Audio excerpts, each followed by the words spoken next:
Bueno, seguimos con el vídeo anterior y ahora vamos a empezar a preparar la madera.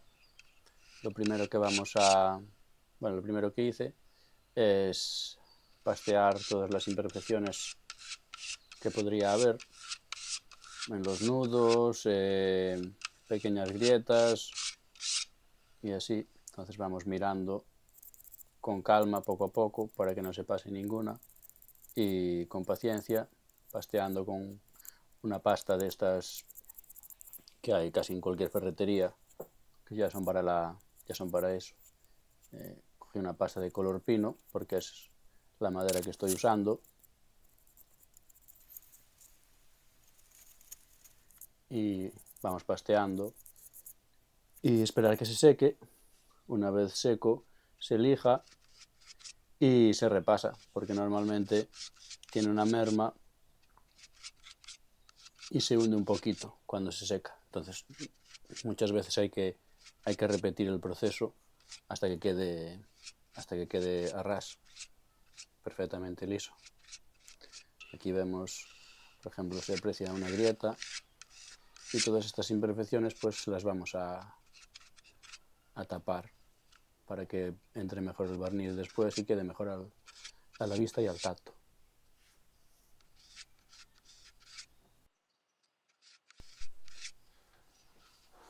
Esto era lo que usaba para voltear la viga, que era muy grande. Estaba apoyada en tres caballetes y con unos andamios y un polipasto, pues moviendo una slinga, colocándola bien, pues levantando con el polipasto, y es lo que usaba para voltearla, porque era una viga de más de 7 metros por una sección de 44 por 20 y eso es muy difícil de manejar una persona sola. Entonces, pues con el polipasto, paciencia, pues la vamos volteando para pastear las diferentes caras y después hacer los cajeados y todas las operaciones que había que hacer. Y básicamente tener mucha paciencia para hacer los trabajos. Aquí ya están las marcas hechas de dónde va la primera caja, la separación entre caja de 60 centímetros.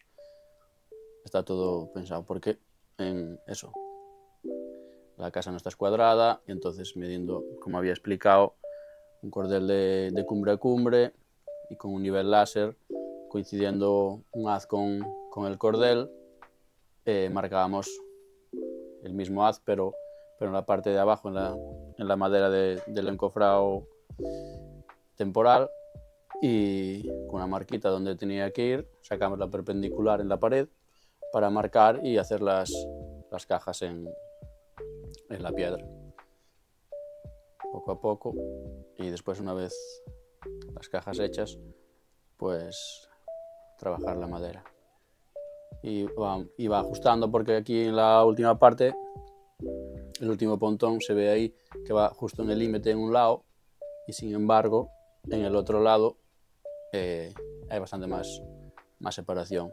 Entonces está todo calculado para que no quedara demasiado espacio ni el pontón se fuera a mitad de la otra pared. Y aquí colocamos la plantilla de fresado para hacer las cajas en las vigas. La plantilla, bueno, yo conseguí el diseño en internet, en un foro que alguien había puesto unos planos, y llevé en los planos a una empresa de corte láser y me lo hicieron en unas chapas de aluminio de 1 centímetro de grosor. El problema es que después, hablando con el que había puesto los planos, él lo tenía hecho todo para que la plantilla tuviese 16 milímetros de grosor. Básicamente la iba a hacer en un tablero. Entonces le tuve que pegar un trozo de MDF de 6 milímetros y listo. Y así, bueno, veis cómo queda. Tiene que dar 1 o 2 milímetros de separación entre la cabeza de la espiga en el pontón y la caja. Y lo dicho, tuve que corregir un poco las plantillas. De hecho, después la plantilla de los pontones no coincidía exactamente, no había manera, entonces hice una copia, la copié en un trozo de tablero de aglomerado y fui ajustándola poco a poco, porque básicamente era más fácil ajustar un tablero de MDF que lijar el aluminio. Además que así conservo la de aluminio y al estar la de MDF bien, la pongo encima del aluminio y puedo dejar la otra bien sin estropearla. Y aquí voy probando con un trozo de pontón que quede bien encajado poco a poco, siempre comprobando porque no nos podemos permitir fallos, porque traer otra viga requiere tiempo de espera y bastante dinero. Pero bueno, todo ha ido bien. Y aquí se ve más o menos cómo entra. A ver si puedo poner un enlace de la fresa. Yo la fresadora ya la tenía en casa, no es una Triton de 2400 vatios, que es tiene otra igual que es de CMT.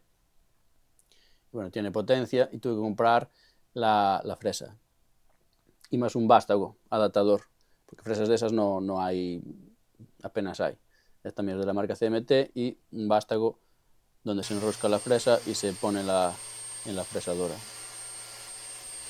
Y después, una vez hechos los cajeados y pasteado, pues toca lijar, lijado con una rotorbital de 700 vatios para que trabaje bien, y hice dos pasadas, una con una lija de 80 y después otra con otra lijadora, pero un grano más fino, para que quede más suave. Y también paciencia, ir poco a poco lijando. El tema de las plantillas que había comentado, esas plantillas las hay a vender de la marca Maffel y alguna otra, pero son muy caras. Van cerca de los 3.000 euros y obviamente para un trabajo puntual no te vas a gastar ese dinero. Entonces por eso había conseguido los planos y por ciento y algo hice las plantillas. Bueno, es un precio comparado con las originales mucho más asequible. Lo que pasa es que tienen que ser las medidas muy concretas. Todo esto se podría hacer sin ser cola de Milano, simplemente haciendo las cajas en las vigas, por ejemplo como está ahí. Ahí estoy midiendo la distancia que hay hacia la pared para cortar los pontones a la medida. Porque la distancia va variando, no todos los pontones están a la misma distancia de la pared que entre ellos al no estar escuadrado, entonces iba midiendo todos para asegurarme y no equivocarme. Y eso, esas plantillas tienen que ser de unas medidas concretas pero bueno, si se puede conseguir. Y eso se puede evitar haciendo simplemente una caja en la viga cuadrada, fáciles con una multiherramienta de estas oscilantes y un formón, y después metiendo el pontón directamente en el hueco y con un tirafondo grande por arriba fijándolo, que se hace mucho. Se hace muchas veces, pero bueno, yo prefería hacerlo así porque es para mí y es mejor, una forma más segura, y me gusta un poco también probar a hacer las cosas lo mejor posible. Después vamos subiendo los pontones para cortarlos, fresarle la cabeza, lijarlos, tratarlos y todos los procesos que hay que hacer. Entonces lo voy subiendo, le corto un trozo sobrante, porque me sobraba un trozo, y si eso se lo corté directamente con una caladora, porque me es más fácil cortar con la caladora que los moviendo por la ingletadora. Entonces una hoja de sierra grande y cortaba un trozo sobrante, dejaba un poquito más de margen, pero preparándolos para hacerle el corte. El ángulo, no sé, no tengo imágenes ahora, pero básicamente era colocar un cordel desde la viga hacia la caja de la pared, en la caja, pero si los pontones son de 16 por 10, en la caja marcando, subiendo 10 centímetros desde desde el fondo. Y entonces, fijando un cordel y con una falsa escuadra, ajustando entre la viga y el cordel, y ahí me daba el ángulo. Y después al cortarlos, pues, bueno, lo colocaba en la máquina, en el ángulo, y después de cortados, comprobaba que el ángulo se correspondía con el que había medido, y sin más. Pues colocarlos por ahí, apilados, una vez cortados todos, para las siguientes operaciones.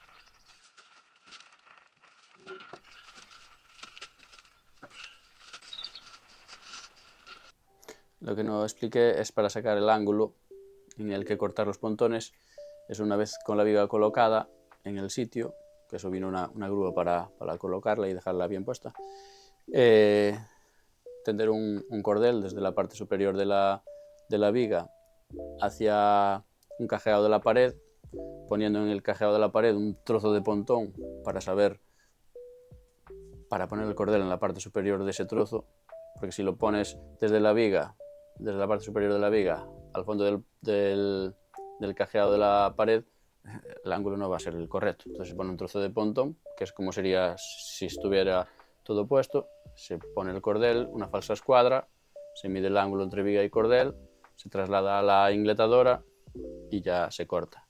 Y una vez cortado, revisar con la misma falsa escuadra que el corte está bien.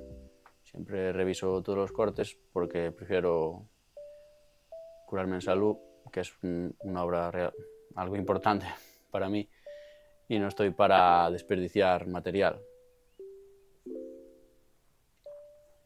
No es como hacer una silla de juguete o cualquier otra cosa que si no sale bien repites. Aquí supone mucho tiempo y dinero perdido y no se puede permitir, entonces siempre comprobar bien las cosas antes de hacerlas. Mejor ir más lento que intentar correr y meter la pata. Después pues, colocar el pontón así en un cabalete para que quede el ángulo un poco como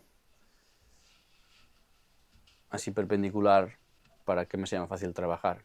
Y colocando la plantilla, que ya había dicho que esta era en MD, en contrachapado, que la copié de una de las partes que era en aluminio y no estaba bien ajustada con la otra, y preferí hacer esta en contrachapado y dejarla de aluminio para la viga, porque en esta tenía menos que modificar y nada, fui lijando y ajustándola.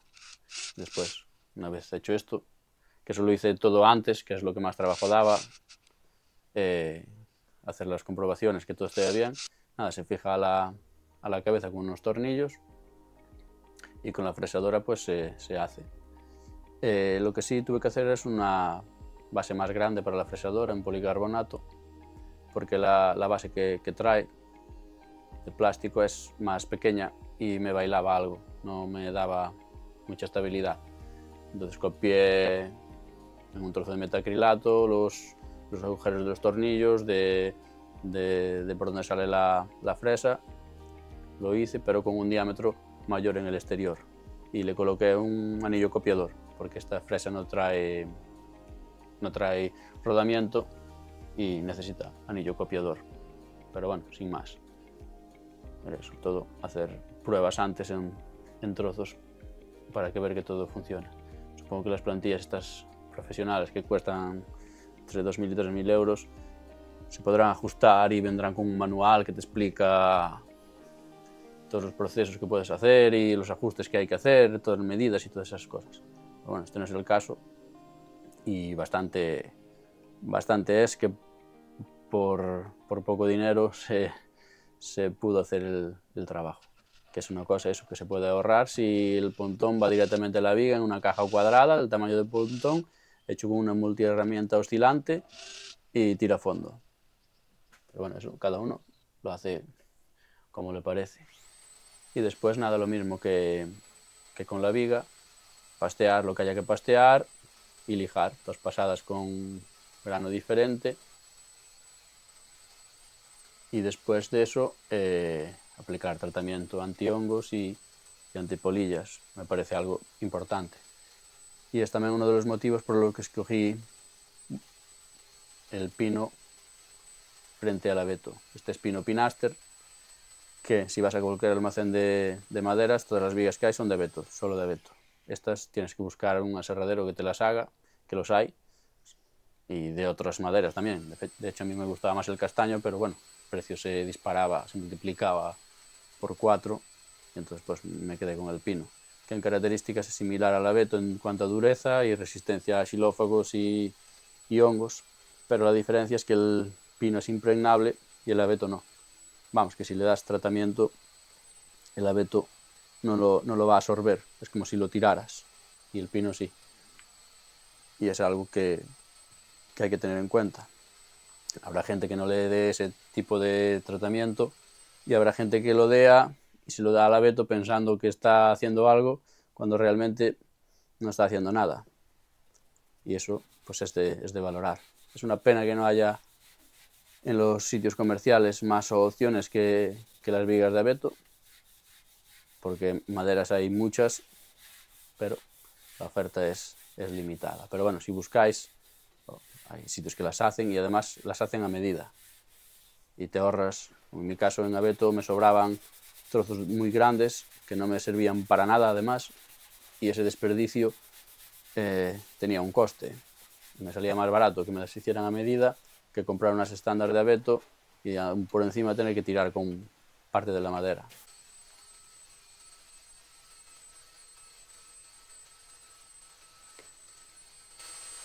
Después yo aquí apliqué el tratamiento con brocha, que se puede aplicar con pistola. De hecho en la tarima y en la viga lo hice con pistola, pero bueno, aquí en este pues lo hice a mano. Y lo hice después de lijar, porque el tratamiento es en base disolvente, entonces no crea repelo. Porque si es en base a agua, no habría que aplicar antes tratamiento y después lijar, porque si no te crea repelo y es como si no lijaras, básicamente.